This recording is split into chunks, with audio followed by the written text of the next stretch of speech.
Assalamualaikum warahmatullahi wabarakatuh. Baiklah, saya Muhammad Afiq Zainal. Sebelumnya, yang saya hormati penguji pertama saya yaitu Bapak Prof. Dr. Sarjeng David. Kemudian penguji kedua saya Dr. Insinyur Bapak Sumijat, MSc. Puji syukur, alhamdulillah, kita ucapkan kepada kehadiran Allah Subhanahu wa taala yang telah memberi kita rahmat, nikmat, dan karunia-Nya. Salawat beriringan salam, marilah kita kirimkan kepada Nabi besar Muhammad sallallahu alaihi wasallam. Allahumma sholli ala sayyidina Muhammad wa ala ali sayyidina Muhammad. Bila untuk paparan materi sidang saya kali ini, saya mengangkat judul yaitu identifikasi kelemahan framework Codex Niter pada server terhadap serangan SQL injection menggunakan model forensik. Studi kasus yang saya teliti yaitu pemerintahan provinsi. Latar belakang saya, pendahuluan pada latar belakang saya dimulai dari framework Codex Niter. Yaitu framework ini merupakan framework yang sering digunakan oleh berbagai web server. Kemudian keuntungannya adalah fast forwarding dan mudah diterapkan pada web server. Selanjutnya, pada framework ini mempunyai kerentanan tertentu, apalagi di bagian serangan SQL injection. Kemudian latar belakang selanjutnya adalah serangan SQL injection. Karena framework ini rentan terhadap SQL injection, maka SQL injection ini membahas tentang serangan pada database. Jadi seorang hacker atau attacker mengetahui data informasi dari database, kemudian mengincar dari data admin dari server. Selanjutnya biasanya masuk melalui celah dari URL dari celah SQL injection ini, seorang attacker dapat masuk ke dalam database. Kemudian latar belakang selanjutnya yaitu model forensik. Ada lima tahapan dalam model forensik ini. Pertama, deteksi, pemeriksaan, analisis, pelaporan, dan eksekusi. Model forensik ini akan mengidentifikasi data digital dari celah SQL injection pada penelitian ini. Kemudian studi kasus yang saya dalami adalah web server Provinsi Sumatera Barat, terkhususnya adalah subdomainnya bagian aplikasi pariwisata. Kemudian aplikasi pariwisata ini bernama adalah sikamek.sumbarkov.go.id. Kemudian aplikasi ini juga menerapkan framework Codex Niter. Kenapa saya mengambil studi kasus subdomain? Karena bagian sesupi maka ada sebuah sel. Jika terupload sel itu di dalam subdomain, maka satu web server akan dikuasai oleh attacker. Rumusan masalah saya ada dua. Yang pertama, bagaimana cara mengidentifikasi kelemahan aplikasi Codex Niter pada subdomain Sikamek. Yang kedua, bagaimana cara menggunakan model forensik dan mempresentasikan celah situs Sikamek ini. Kemudian batasan masalah, mengidentifikasi kelemahan aplikasi Codex Niter pada subdomain Sikamek. Kemudian yang kedua, menerapkan model forensik untuk menemukan kelemahan SQL injection. Kemudian tujuan dari penelitian saya ini, yang pertama mengetahui kelemahan aplikasi Codex Niter pada subdomain Sikamek. Yang kedua, mengetahui tahapan model forensik dalam menemukan kelemahan framework Codex Niter. Yang ketiga, memberikan hasil identifikasi kepada pemerintah Provinsi Sumatera Barat, tepatnya kepada Kominfo Sumatera Barat. Kemudian selanjutnya, manfaat dari penelitian ini. Dengan penelitian ini diharapkan memberikan informasi lebih cepat tentang serangan celah dari SQL injection pada administrator. Kemudian manfaat selanjutnya, manfaat bagi penulis adalah untuk mengetahui URL yang vulnerable sehingga meningkatkan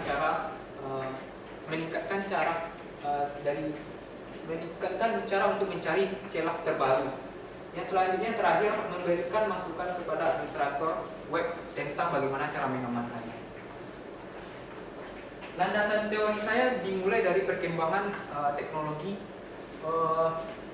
yaitu sistem keamanan dari perkembangan teknologi harus sejalan dengan keamanan sistem. Puncak dari keamanan ini adalah melindungi dari serangan cyber. Yang kedua, framework Codex Niter. Salah satu framework yang mudah diterapkan, banyak digunakan oleh aplikasi web. Yang selanjutnya itu serangan SQL injection. Serangan ini sangat banyak dilakukan oleh hacker atau attacker ya. Serangan cyber yang berfokus untuk mendapatkan database. Selanjutnya model forensik, cara menggunakan investigasi demi mendapatkan bukti digital, yaitu celah dari elemen SQL injection tadi. Yang selanjutnya studi kasus. Studi kasus yang akan diteliti adalah situs di kami Provinsi Sumatera Barat. Sebenarnya tahapan model forensik ini ada 4 yang sangat penting. Yang pertama, mengumpulkan data. Jadi pada saat mengumpulkan data, semua data itu celah-celah dari SQL injection akan dikumpulkan melalui suatu aplikasi scanning. Yang kedua, melakukan pemeriksaan terhadap celah-celah yang tadi. Yang ketiga, menganalisis celah. Kenapa? Kemudian membuat laporan tentang celah ini, dan terakhir melakukan eksekusi atau mengamankan dari situs ini. Setelah mengumpulkan data, saya mendapatkan 2 tipe dari serangan SQL, yaitu yang kritikalnya. Yang pertama, blind SQL injection. Blind SQL ini terdapat 12 buah, dan ini adalah salah satu contoh URL-nya. Yang kedua adalah tipe error based SQL injection. Tipe ini adalah tipe error pada database jika kita menambahkan tanda koma pada bagian akhir URL ini, akan terjadi error database. Kemudian jumlah celah ini terdapat 2 buah. Kemudian deteksi data celah yang keseluruhan yang saya cakupkan. Yang pertama, jumlah SQL injection di situs kami adalah 12 data halaman dengan kategori level high. High ini berjumlah 12 halaman, 18 sebenarnya ini, dan kritikal itu berjumlah 12. Kategori level high berikutnya di situs kami cross-site scripting atau serangan XSS dengan jumlah 6 data celah untuk tingkat medium. Untuk tingkat medium, situs kami terdapat 16 celah, kemudian pada tingkat low 62 celah. Dan selanjutnya situs kami memiliki 26 buah data celah yang terdeteksi dengan kategori information atau lebih tingkatan keamanannya tinggi. Setelah pemeriksaan celah, tadi saya sudah mengatakan bahwa dari alamat URL tadi saya membuka sebuah aplikasi browser, atau saya kopikan URL-nya di sini, kemudian enter, dan muncul error database occur. Dan inilah yang saya namakan error database. Kemudian pada base SQL injection, saya kopikan URL tadi, tapi saya tambahkan tanda koma di atas, dan muncullah gambar seperti ini, data error occur. Dan inilah merupakan celah dari serangan SQL injection. Analisis data celah ini saya screenshot, ada 10 data SQL injection, salah satu contoh, dan bagian paling rentan adalah pada bagian parameter ID daerah. Kemudian tabel reporting itu bagaimana cara untuk melaporkan kepada pihak Kominfo. Beginilah saya membuatnya, ada data celah kritikal, tipe, dan perbaikan. Lalu untuk eksekusi perbaikan sebelumnya, saya analisis dari bagian celah, itu terdapat yang bagian pertama adalah blind SQL injection. Ini untuk keseluruhan blind SQL injection. Yang pertama saya lihat untuk bagian shortcode-nya, yaitu pada bagian index.php sebelum diperbaiki adalah seperti ini. Kemudian shortcode index.php setelah diperbaiki muncul seperti ini. Yang saya ubah itu adalah bagian development ini diubah dengan production, dan menjadikan hasilnya seperti ini. Nah, ini tampilan awal sebelum diperbaiki, hasil tampilan celah SQL blind. Ini untuk keseluruhan alamat SQL blind, tampilan seperti ini tadi. Kemudian setelah diperbaiki akan muncul seperti ini. This page is not working. Jadi attacker atau hacker tidak dapat mengenali URL ini. Selanjutnya untuk bagian kedua adalah error based SQL injection. Setelah saya analisis, itu untuk celah ini terdapat pada bagian details.php, yaitu pada bagian public function cleaner. Jadi saya tambahkan kode parameter ini. Ini yang sebelum dan ini yang sesudah. Yang sesudah saya tambahkan this db escape, dan db ini maksudnya tidak bisa attacker tidak akan mengenali database ini. Kemudian ini hasilnya. Ini sebelum ditutup, ketika URL dimasukkan, dienterkan pada browser akan muncul seperti ini. Kemudian setelah diperbaiki akan muncul seperti ini. Hal ini tidak akan tidak membuat attacker atau hacker masuk ke dalam atau mendapatkan informasi database. Selanjutnya, ini setelah dikasih tanda koma di atas tetap seperti ini, dan di bagian sana sebelum diperbaiki. Nah, ini adalah yang bagian terakhir, pembacaan dari aplikasi SQL Map untuk menemukan database. Yang ini sebelum diperbaiki, yaitu database ditemukan, ada 36 database ditemukan sebelum diperbaiki. Setelah diperbaiki, ini tidak ada ditemukan database tidak dapat ditemukan.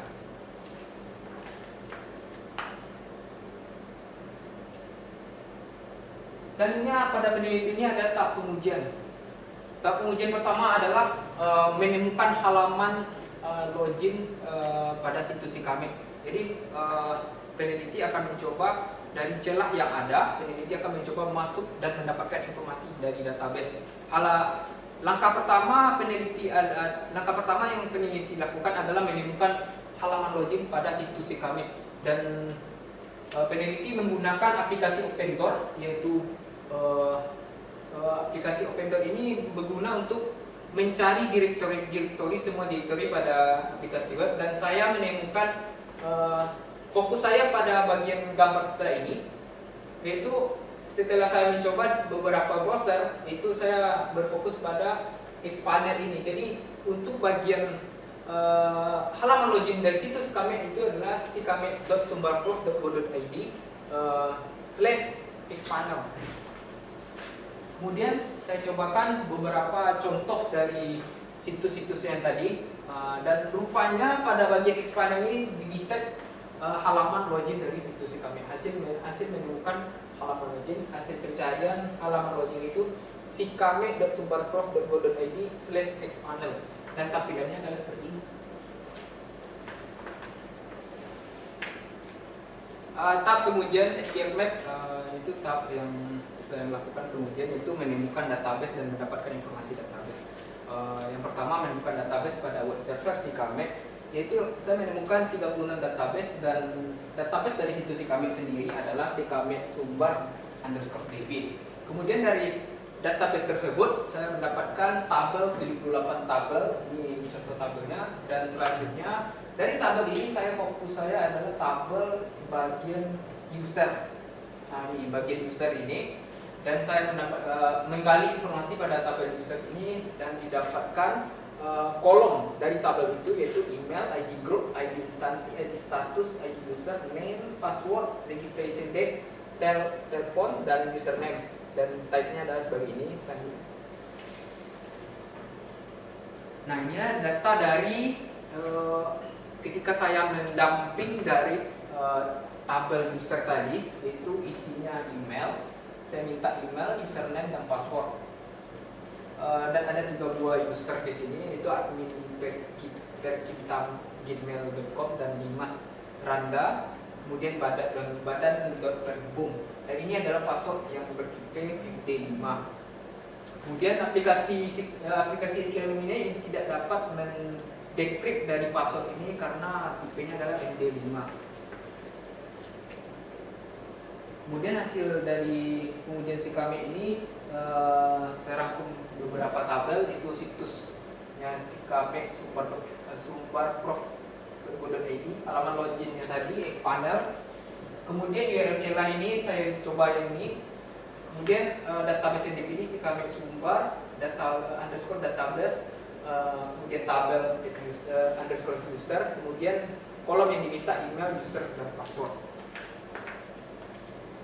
Dan hasilnya hasil dumping saya lakukan, kemudian saya coba menghashing atau mendecrypt dari password ini MD5, dan saya menemukan data pengguna admin itu passwordnya sama dengan user. Ini kesalahan yang terbesar bagi developer ya. Jadi username itu sama dengan password.